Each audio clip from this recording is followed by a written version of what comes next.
We're live. You ready? Yes. Live and ready. Usually it says recording in progress, so that gives me my signals. Don't start your engines. Oh.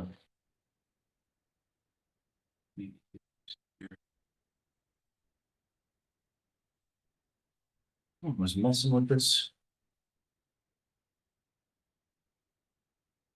Lisa, can you give us a sound check? Can you hear us? Yes, I can. You're good. Okay.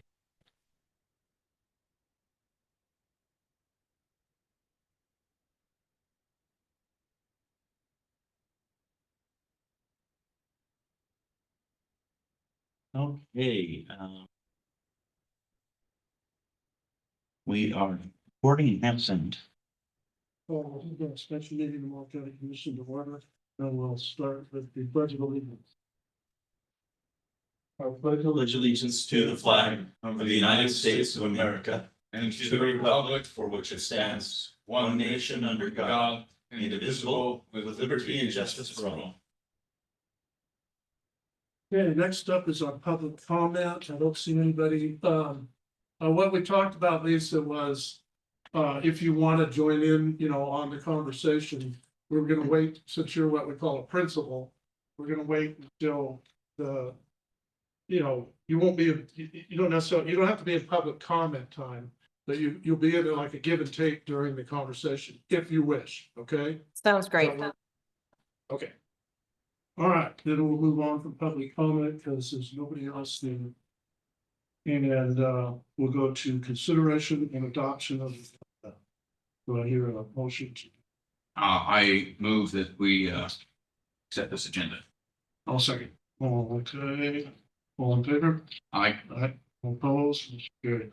Okay, our only business item today is discussion and possible action for commission to take a position on current legislation impacting strategic investment program agreements and port participation. Then August Peterson is the lead on this. So yeah. turn it over to you. So I've been doing a lot of phone calling and emailing and researching, and the House bill that we're particularly talking about right now is House Bill 2725. And it is a correction to pre-House Bill 2009 status, where SIP agreements before House Bill 2009 were the county's jurisdiction outside of port boundaries being port-owned property or city boundaries being city property. So anything outside of those, that was the county's jurisdiction. 2009 changed that, where ports then got added to any SIP agreement in the county as, let me make sure I get this, as required participants. So that caused a lot of consternation with counties feeling like their toes got stepped on. And the Association of Oregon Counties has done a lot of work on trying to return this to where it was before the 2009 House bill. This passed in 2023, so it's pretty recent. What House Bill 2725 does is it goes back to that, except for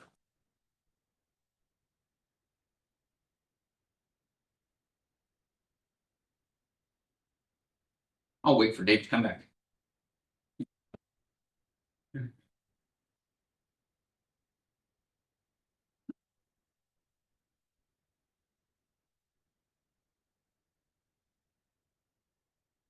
Sorry, I didn't think I need my laptop, but I do.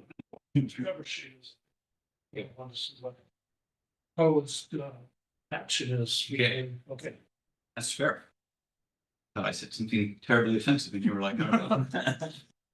No. After what I've heard the last 2 years, it would take quite a stretch. Okay.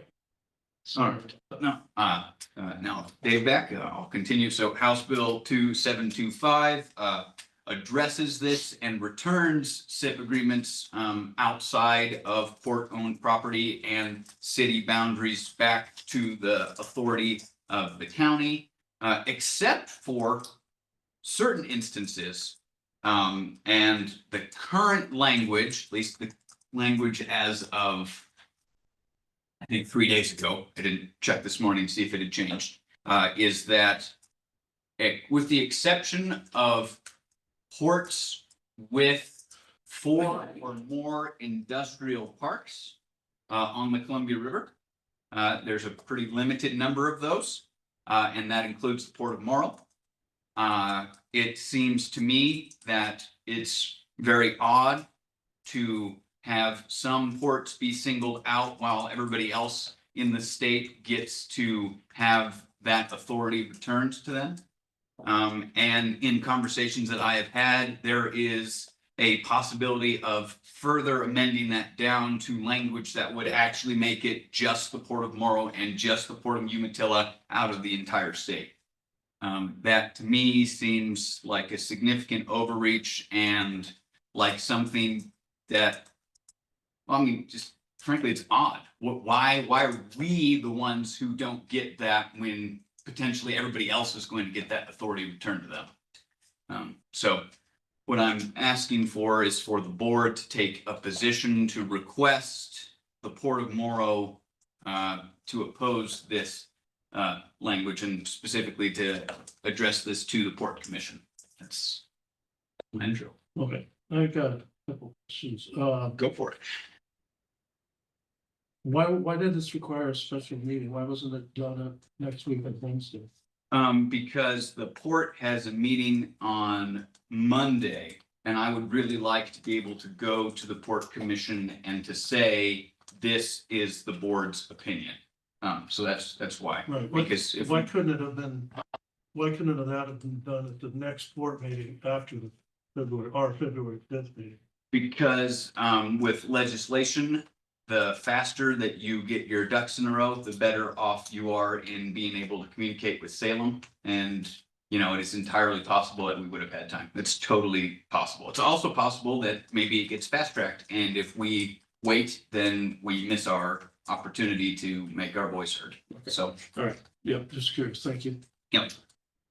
I don't know, Matt, did you have anything to add on what you've been, because I know the two of you have been kind of working on this, so what you need to add to all this discussion? Not necessarily, you know, everything that's been said, nothing like that, just, is there anything you wanted to, So that's relevant? this is just something that I've been involved with since the last summer. We initially were in contact with Bobby Levy. We had a meeting, Tamara, our director of planning, was meeting with her, and she asked if there's anything I needed to be to relay to her, and I brought up this issue, and Bobby and Representative Levy jumped on it, and we had a meeting with her to review that in July. Then we followed up with another meeting where she invited some other with the Oregon Port Association to participate and discuss. And initially, it seemed like this was kind of an oversight or a correction for areas in Coos Bay that was just added in, and that the significant change was not recognized by counties. That was affirmed by the Association of Counties. They had not realized this change would be was on the docket in 2023, and it was an amendment at the last hour. When I reached out to Art Fish in October to get some further background on it, he corrected me, said it wasn't because of Coos Bay. It was amendment that was presented by Representative Greg Smith in regards to Morrow County and the Port of Morrow. And as we, I met with Greg Smith, and he said, "Oh, I want the county and the port to work better together," which was a surprise because we've seemed to work a lot on initiatives and such. Brought this before the commission a couple times. I've shot some requests to Lisa and haven't been successful. Lisa, I know you've been busy with some other things, but I first talked with Lisa when I first heard about it last June, but I haven't really had a chance to chat with her specifically about it since. From this, we've discovered that several other counties were very concerned about it at the AOC conference, and any county that had a port was frustrated with the change. And we heard that Hillsborough was going to be looking at some, the city of Hillsborough was looking for some legislation to correct it as well. However, it seems like Hillsborough has presented an amendment that they thought would make it so it was just the Morrow County and Port of Morrow and Port of Umatilla that was affected by this. They didn't realize that the 4 industrial parks still allowed the Port of Columbia and the Port of Portland to be involved in SIPs. And so there is talk about having an amendment to 2725 that would make it so it only impacts ports east of the most west dam on Columbia. So that would just be Port of Umatilla and Port of Morrow. We think, you know, our approach is we're good partners with the Port of Morrow. You know, we don't always see eye to eye on everything, but no organization does in those things. But generally, with the Clean Water Initiative that we have coming on Monday, a great partner. Prez has been running very smoothly with these items, and it just seems like this kind of last minute amendment that was done to HB 2009 has had a much more impactful impact than was intended. And now it's being slimmed down to just be impactful on really impacting our county, on our ability to do SIPs. One thing to note, as we've gone through this, AOC has talked, and they are in full support of returning counties' capabilities. I've been working with Miles Palacios, and he actually is transitioning it to another person. Justin Lowe with AOC is going to be taking over coordinating on this, but they says at this point, the AOC would support legislation that rolls back the port's inclusions in the SIP process so that they can only join the field of play in instances where it would include port-owned lands, which I believe is we could never do a SIP in port-owned lands or in Prez areas. That's set up for a specific tool, and quite frankly, I think the Prez tools are a little more flexible for people.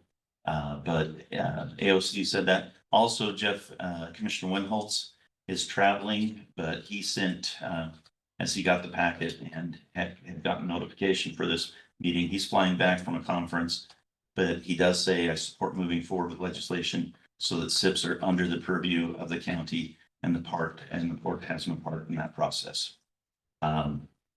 So as we look at this, it's impacted more or less every port along the Columbia River and the Pacific Ocean. The change is going to limit down to only 4 ports, with additional amendments probably coming online that would limit it down to just the Port of Umatilla and Port of Morrow. I don't see how that's very judicious, particularly since we were not engaged in that decision making. We are not presented with the idea that there was conflicts, and we'd love to get that corrected so the county still has that power and consideration. Thanks, Matt. I got a couple more questions about process. Please. We're doing, but I think it's good time now. Lisa, did you want to comment at all on any of this? Or? Sure, I'd be happy to. And sorry, Dave had sent me a message about the meeting, but he called me a few minutes ago to say, hey, read your email. So I will say that I think what Matt just said about Krez and us working well together is where we should continue this conversation. Working together on the SIP would be exactly the same way. We will be working together as partners to go through the negotiation of the SIP and figure out how to spend that money. This is not about the port receiving extra dollars for something. This is about one more opportunity for us to work together And I do believe that there will be opportunities where a client could come and ask for a tax abatement through SIP or through the enterprise zone. It's happened many times before, probably before your time, Matt, but it has happened. And it puts us at odds when we're sitting there trying to negotiate against another program for a tax abatement. So being partners on both of them takes that away.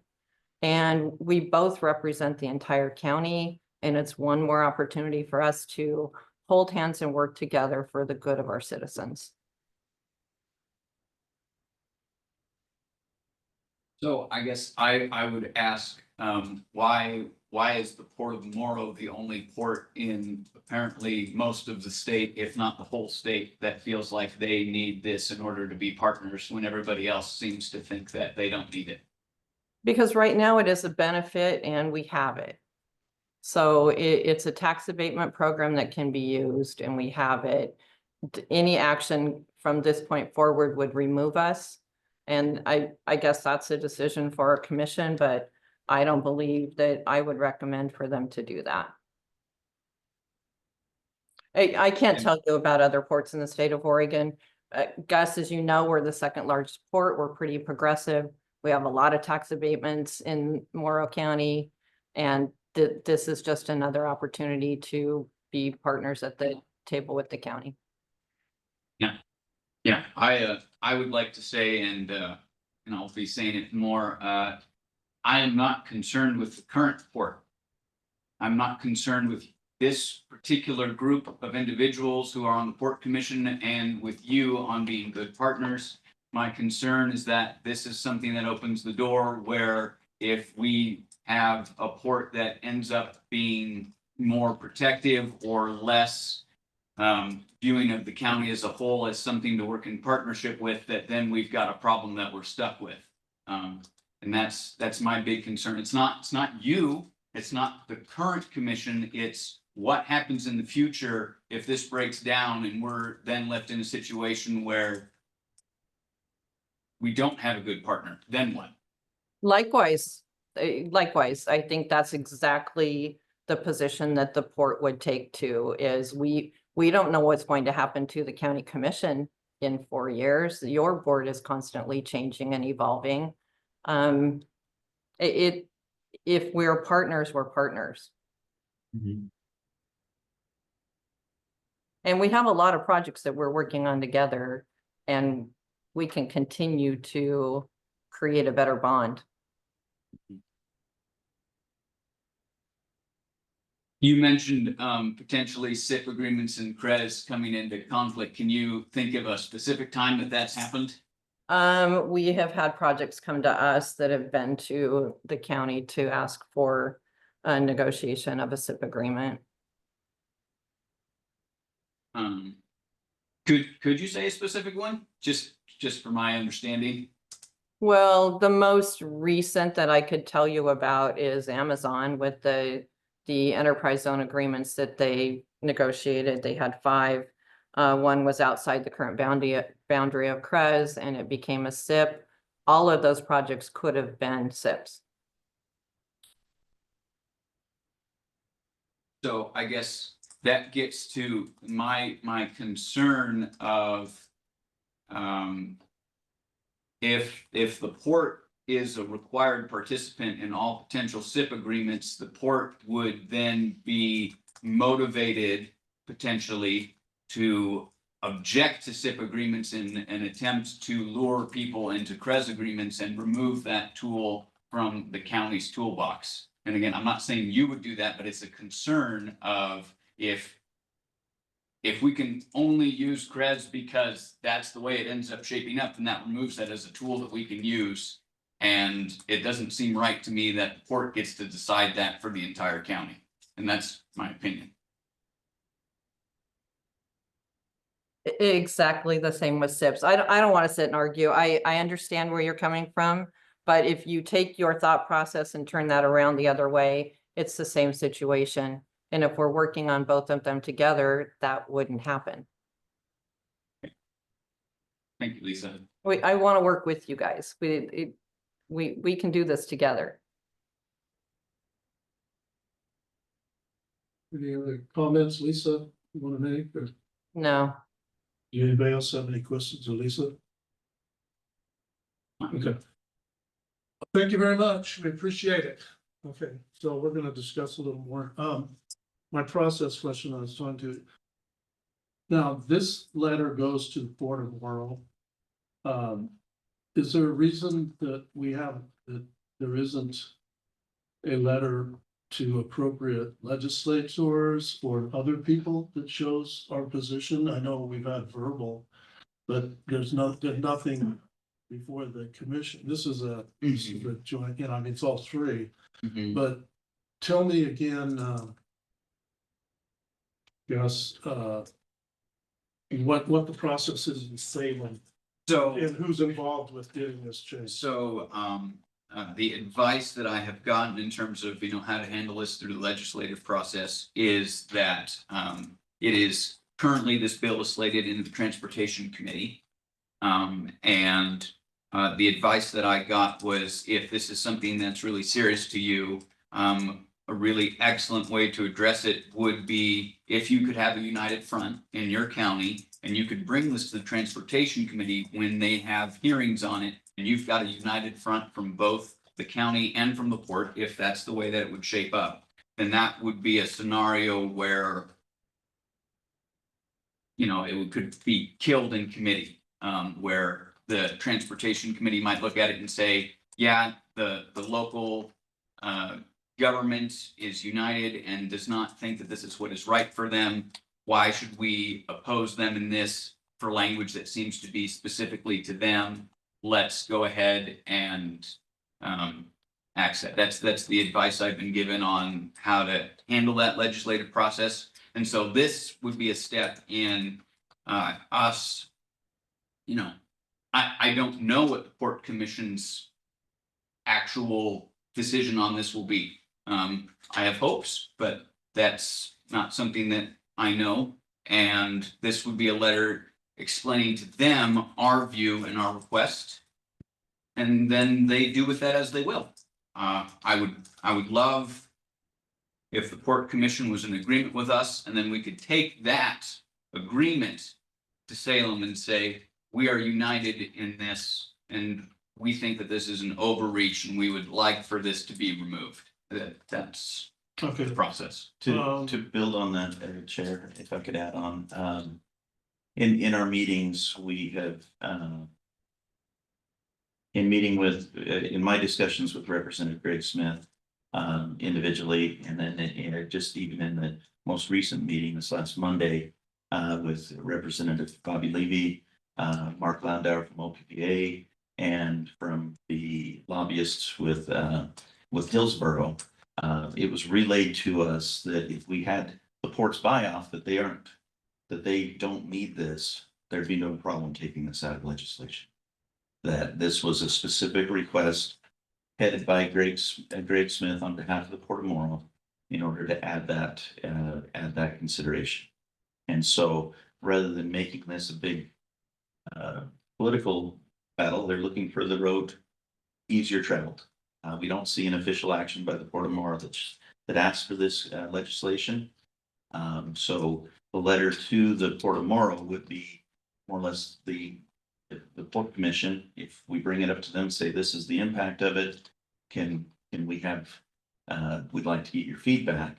If that's done, this is an easy process. We take that's sent to Representative Levy, OPPA, Representative Greg Smith, and there's an easier piece of legislation where they just roll back that portion of HB 2009. If the Port of Morrow does decide to say, no, we like this, then we might have to look at specific letters to other legislators and to committees to take a little bit more forceful consideration.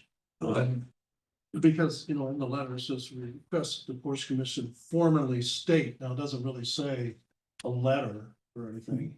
Well, It doesn't define what formally state means, and that being said, let's go with the scenario, they said no. Mhm. And going back to Gus's, time is of the essence. I'm not sure how long the special session lasts or getting our ducks in a row, like he said. Uh, if we were going to make, you know, single, just the county, well, we don't have anything here addressed to the legislators that are Mhm. handling. This is through the port and they're asking for a, that they formally state. Well, So I'm not sure what the timeline is I, for, just a minute, okay, excuse me. Well, we're not sure what the timeline is that our request would have to be to the legislature to make sure that we get there in time and our feelings are known. So is there something we should be doing about that today, or is that something we would be doing? We could add to this action today, or is it something we have to wait till February 5th or can, or what? I don't know. You don't, Because by February 5th, we'll know what the port's action will be, Mhm. but does that fit in with the time is of the essence scenario that he brought up? And Lisa has something to say.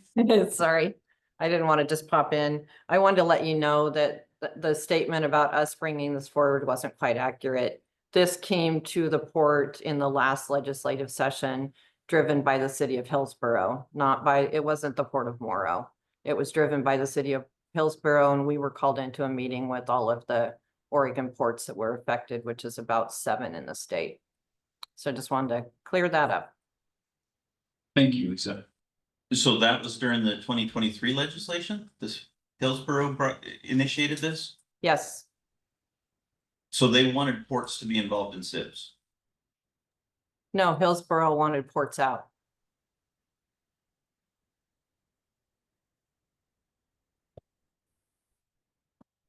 I think, speaking to, that, Dave, I think that's part of, why I want this letter to the ports, because then if the port says, no, we think it should stay this way, then we can address it on February 5th. Whereas if we waited until February 5th, then, you know, we're another 2 weeks out from, Our agenda deadline is Friday, today at 5 o'clock, and we've held that steady so that people know what's gonna be on the agenda. We've done it for everybody. yeah, we could add it today as an agenda item, and then if it isn't something that we need to address, then we just pull it off the agenda. Okay, well, yeah, okay, yeah, and, but there again is when we, myself, when you do, agenda items, you know, I like it like you have here with your cover sheet, ask the boards for specific action. So the public knows, what are these guys possibly gonna do, rather than we'll discuss this, and then maybe we'll take some action. You know, I mean, I don't mind maybe, but I like to know in there, what exactly are you asking the BOC to do? And if you put it on the agenda today, I would like to know specifically, what are you gonna ask the BOC to do? Write a letter to X, Y legislators, or, you know, that's what I want. And then we could throw it out or you could combine it. Whatever you decide, because you Okay, see what I mean? I Yeah, do see what okay. you're I just like I'm to- writing it down. I just like to make sure the public knows exactly what we're doing. So anyway, okay. Matt? Just one more follow-up. I'm looking at my email string.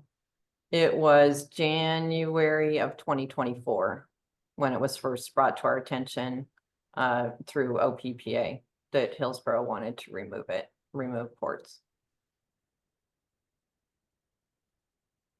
Thank you.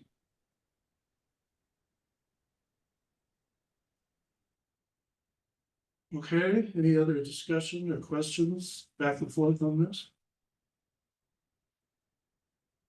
Okay, and I'll make a motion to approve a letter to the Board of Morrow requesting support on legislation restoring proper goals for civic agreements.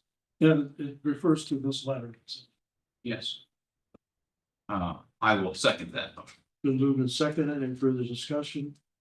All in favor? I, All opposed? Motion carried. Okay. That's our only item on the agenda today.